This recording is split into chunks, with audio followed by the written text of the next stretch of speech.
Hi friends, ఈ రోజు మనం చూడబోయే వీడియోలో టాలీవుడ్ లో ఉన్న హీరోస్ లో కొంతమంది హీరోలకి ఇద్దరు తల్లులు ఉన్నారు.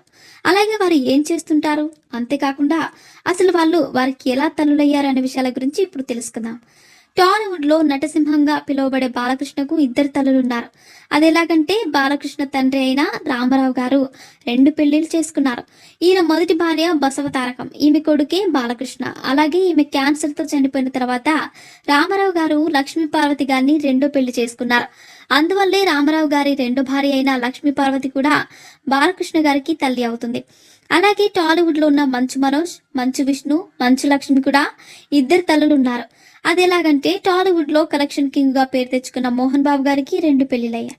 ఈయనకి మొదట విద్యాదేవి అనే ఆవిడతో వివాహం జరిగింది. వీరికి పుట్టిన సంతానమే మంచు లక్ష్మి, మంచు విష్ణు. అలాగే కొన్నాళ్లకు విద్యాదేవి చనిపోయారు. ఆ తర్వాత ఆమె చెల్లెలైన నిర్మలాదేవిని మోహన్ బాబు రెండు